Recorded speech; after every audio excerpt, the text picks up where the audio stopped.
Guys, അങ്ങനെ നമ്മൾ കളങ്കാവ് എന്നുള്ള പടം ഫുൾ കണ്ട് രാവിലെ 10 വന്നിറങ്ങി കണ്ടതിരിക്കുവാണ്. അതെ, അതുകൊണ്ട് തന്നെ നമ്മൾ തിയേറ്ററിൽ നിന്ന് ഇറങ്ങി തൊട്ടടുത്തൊരു സ്ഥലത്ത് വണ്ടി നിർത്തിയിട്ടാണ് റിവ്യൂ ഇട്ടേക്കുന്നത്. അത്രയ്ക്കും ഭയങ്കര കംപ്ലീറ്റ് സാറ്റിസ്ഫാക്ഷൻ ആണ് എനിക്ക്. ഞാൻ പ്രതീക്ഷിച്ചു പോയതേ നമ്മുടെ കണ്ണൂർ സ്ക്വാഡ് ആ പടത്തിലേക്ക് ഒരു മമ്മൂട്ടി ഇല്ല, അതാണ് ഞാൻ പ്രതീക്ഷിച്ചത് ലുക്കൊക്കെ വെച്ചിട്ട്. ഇത് വേറെ ലെവല് സാധനം. ഞാനാണ് ചെന്നത് എന്തായിരിക്കും എന്നൊന്നും അറിഞ്ഞൂടാ, ഫുൾ എക്സൈറ്റഡ് ആയിട്ട് പോയത്. കാരണം ചോദിച്ചു ഇത് ക്രൈം ത്രില്ലർ ആണ്, ആക്ഷൻ പടമാണ്, ഒന്നും അറിയത്തില്ല, ഒന്നും പ്രഡിക്റ്റ് ചെയ്യാൻ പറ്റാത്ത രീതിയിലാണ് പോയത്. അതുപോലത്തെ ഒരു പടമായിരുന്നു ഗൈസ്. നമുക്ക് തിയേറ്റേഴ്സ് ഇവന്റെ അത്ര ഫാൻ അല്ല മമ്മൂട്ടിയുടെ, പക്ഷെ മമ്മൂട്ടിനെ ഇഷ്ടമാണ് ഇതുണ്ടല്ലോ, എനിക്ക് ഭയങ്കര ഇഷ്ടമായി. ഓരോരുത്തരെ പറ്റി പറയുകയാണെങ്കിൽ വിനായകനെ അതില് മമ്മൂക്ക നമ്മുടെ എന്താ ലോഞ്ചിലൊക്കെ പറയുന്ന പോലെ നായകൻ തന്നെയാണ്. വിനായകന്റെ ഒരു ഫസ്റ്റ് ടൈം ഇങ്ങനത്തെ ഒരു ക്യാരക്ടർ എന്ന് എനിക്ക് തോന്നുന്നത്. ഫസ്റ്റ് ഹാഫില് ഇന്റർവെൽ ബ്ലോക്ക് എന്ന് പറഞ്ഞാൽ അത് കൊച്ചു ട്വിസ്റ്റ് ഉണ്ട്, പക്ഷെ ഈ ട്വിസ്റ്റിലില്ലേ അതിനെ വേറിട്ടാക്കുന്നത് മമ്മൂട്ടിയുടെ കുറെ മാനറിസംസ് ഉണ്ട്. മമ്മൂട്ടി ഒരു സിനിമയിലും ഇങ്ങനെ അഭിനയിച്ചിട്ടില്ല. അതെ, നമുക്ക് ചില സമയത്ത് മമ്മൂക്ക പറഞ്ഞതുപോലെ തന്നെ മമ്മൂട്ടിയുടെ ചില ദേഷ്യമൊക്കെ ചില സമയം നമുക്ക് തോന്നും. ശരിയാ അത്ര രീതിയിലാണ് അഭിനയിച്ച് വെച്ചിരിക്കുന്നത്. ആ ഇന്റർവെൽ സമയം എന്ന് പറഞ്ഞാൽ ഞാൻ ഒട്ടും പ്രതീക്ഷിക്കാത്ത ഒരു ഇന്റർവെൽ ആയിരുന്നു, അതൊരു ട്വിസ്റ്റ് ആയിരുന്നു ഇന്റർവെൽ സമയത്ത്. ഇവള് പ്രതീക്ഷ എന്നാണ് പറഞ്ഞത്, പ്രഡിക്ട് ചെയ്യുന്ന പറയുന്നത്, പക്ഷെ ഞാൻ ഒട്ടും പ്രതീക്ഷിക്കുക. അതുകൊണ്ട് തന്നെ നമുക്ക് സെക്കൻഡ് ഹാഫ് കാണാൻ ഭയങ്കര എക്സൈറ്റഡ് ആയിരുന്നു. ഓരോരുത്തരുടെ അഭിനയം ഭയങ്കര നമ്മൾ എടുത്തെടുത്ത് പറയണം. എല്ലാരും ഒന്നിനൊന്നിനും വെച്ച് അവരുടെ റോൾ അടിപൊളിയായിട്ട്. നായികക്ക് വലിയ പ്രസക്തി ഒന്നുമില്ല, നായകനും വില്ലനും മാത്രമേ ഇതിന്റെ അകത്ത് പ്രസക്തി ഉള്ളൂ. പക്ഷെ ഗൈസ് ഒരു സെക്കൻഡ് പോലും നമുക്ക് ബോറടിക്കത്തോ, ഭയങ്കര കിടിലൻ അങ്ങനെയല്ല, പക്ഷെ ഒരു അടിപൊളി പടാ. അതെ, നമുക്ക് പടം കണ്ടോണ്ടിരിക്കുമ്പോൾ പോലും നമുക്ക് അടുത്ത പ്രഡിക്റ്റ് ചെയ്യാൻ പറ്റത്തില്ല, അടുത്ത ഇതായിരിക്കും അല്ലെ ഇങ്ങനെ ആയിരിക്കും. ഞാനിങ്ങനെ എന്റെ അടുത്ത് ഇങ്ങനെ ചോദിക്കോ ഇനി എന്തായിരിക്കും അടുത്തത്. അതായത് മമ്മൂക്കയാണ് വില്ലൻ നമുക്ക് എല്ലാവർക്കും അറിയാം, പക്ഷെ ഇതെങ്ങനായിരിക്കും പൊക്കുന്നത്. മമ്മൂട്ടി വില്ലനെന്ന് മമ്മൂട്ടി തന്നെ പറഞ്ഞല്ലോ ഓൾറെഡി. മമ്മൂട്ടിയാണ് വില്ലനെന്ന് എല്ലാവർക്കും അറിയാം, പക്ഷെ മമ്മൂട്ടി എങ്ങനെയാണ്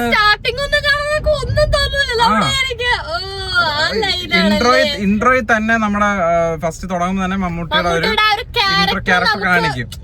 ഒന്നും പറയാണ്ട് തന്നെ നമുക്ക് മമ്മൂട്ടിയുടെ ആ മാനറിസംസും ക്യാരക്ടേഴ്സും ശീലങ്ങളൊക്കെ നമുക്ക് ആ ഇൻട്രോയിൽ തന്നെ പറഞ്ഞു തരും. അപ്പൊ തന്നെ കാരണം മമ്മൂട്ടിന് ഇങ്ങനത്തെ ഒരു ക്യാരക്ടറിൽ ഫസ്റ്റ് ടൈം കാണുന്നല്ലേ, വെരി ഫസ്റ്റ് ടൈമാണ് മമ്മൂട്ടി ഇങ്ങനത്തെ ഒരു ക്യാരക്ടറിൽ. ബ്രഹ്മയുഗത്തിൽ ചെയ്ത പോലെ വേറൊരു ഇതുവരെ ചെയ്യാത്ത ഒരു അടിപൊളി സാധനം ചെയ്ത് മമ്മൂട്ടിയുടെ ഈ ഒരു ഫിലിം ലൈഫില് എനിക്ക് തോന്നുന്നു ഫസ്റ്റ് ടൈം ഇങ്ങനെ ഒരു ക്യാരക്ടർ. അത് എല്ലാം എടുത്തു വെച്ചിരിക്കുന്ന ഭയങ്കര, അതായത് നമ്മള് ഇങ്ങനെ ചിന്തിക്കും ഇതൊക്കെ എങ്ങനെയായിരിക്കും ചെയ്യുന്നത്, എങ്ങനെ പൊക്കുമോ, എങ്ങനെ പിടിക്കപ്പെടുമ്പോ ഇടിക്കുവോ, അല്ലെങ്കിൽ എങ്ങനെയായിരിക്കും മമ്മൂട്ടി ഇതിനെ, ആ മമ്മൂട്ടി എന്ന് പറയുന്ന മെഗാസ്റ്റാറിന് അത് പുറമേ ഉണ്ടല്ലോ, അപ്പൊ ആ മെഗാസ്റ്റാറിന് ഇവർ എങ്ങനെയായിരിക്കും ഇതിനകത്ത് ചെയ്ത് വെച്ചിരിക്കുന്നത്, അതെല്ലാം വളരെ സ്മൂത്ത് ആയിട്ട് എല്ലാം ചെയ്ത് വെച്ചിട്ടുണ്ട്. ബാക്കി നിങ്ങൾ പോയി കാണുക തന്നെ വേണം. ബാക്കി നമ്മൾ ഫുൾ പറഞ്ഞതിന്റെ അതെ, ഒരുപാട് പറയാൻ ഒരുപാടുണ്ട്. അതുകൊണ്ട് നിങ്ങൾ ഫസ്റ്റ് എന്തായാലും പോയി കാണാൻ, ടിക്കറ്റ് എടുത്ത് വെറുതെന്നല്ല അതുക്കും മേലെ. കാരണം ഇപ്പൊ അങ്ങനെ ഇങ്ങനത്തെ പടങ്ങളൊന്നും അധികം എന്ന് പറഞ്ഞാൽ എല്ലാം ഒരേ ലൈനാ പോകുന്നത്. ഇങ്ങനത്തെ പടങ്ങളൊന്നും എനിക്ക് തോന്നുന്നില്ല ഈ ഒരു 5-6 മാസത്തിന്റെ ഇടയിൽ, ഒരു കൊല്ലത്തിന്റെ ഇടയിൽ ഇങ്ങനെ ഒരു പടമൊന്നും ഇറങ്ങിയിട്ടില്ല. അതുകൊണ്ട് നിങ്ങൾ എന്തായാലും പോയി കാണേണ്ട ഒരു വേറെ ടൈപ്പ് ഓഫ് എക്സ്പീരിയൻസ് ആണ്. ഫാമിലി ആയിട്ടൊക്കെ പോയി കാണാം. അതെ, ഇതുവരെ അങ്ങനെ നമ്മൾ കേൾക്കാത്ത ഒരു പുതിയൊരു ജോണറാണ് ഈ പടത്തിനകത്ത് കൊണ്ടുവന്നിരിക്കുന്നത്. അപ്പൊ എന്തായാലും എല്ലാരും പോയി കാണണം. എനിക്ക് തോന്നുന്നത് അതിന് കുറച്ചുകൂടി സ്പെഷ്യൽ ആക്കിയത് ക്യാരക്ടർ സെലക്ഷൻ, എല്ലാരും. ഇനി സപ്പോസ് വിനായകന്റെ ക്യാരക്ടർ മമ്മൂട്ടിക്കും മമ്മൂട്ടിയുടെ ക്യാരക്ടർ വിനായകന് കൊടുത്താൽ കൂടി നമുക്ക് ഇതൊക്കെ എന്തോ അങ്ങനെ തോന്നത്തുള്ളായിരുന്നു. പക്ഷെ ഈ ക്യാരക്ടറിന് കറക്റ്റ് ആയിട്ട് അവര് പ്ലേസ് ചെയ്ത്, കറക്റ്റ് പ്ലേസ്മെന്റാ.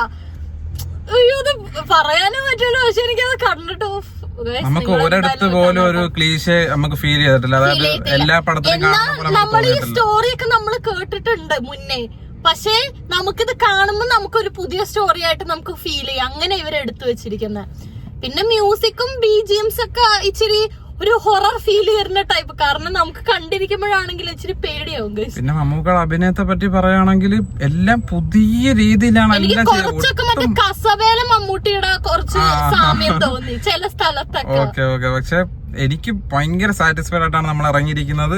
ആ പടം ക്ലൈമാക്സ് എത്തിയപ്പോഴാണ് എനിക്കൊന്ന് ഞാനാണ് ഇന്റർവെൽ ആയപ്പോ ഇവന്റെ അടുത്ത് എന്ത് ചെയ്യോടാ എങ്ങനെ പിടിക്കുമല്ലെന്ന് വിചാരിച്ചിരുന്നപ്പോ ആ ക്ലൈമാക്സ് അങ്ങ് കഴിയുമ്പോ ഒരു സാറ്റിസ്ഫാക്ഷൻ ഉണ്ട്. എന്റെ പൊന്നോ, ക്ലൈമാക്സിലെത്തി പടം അത്ര രീതിയിലാണ് പൊളിയായിട്ടാണ് മേക്ക് ചെയ്തിരിക്കുന്നത്.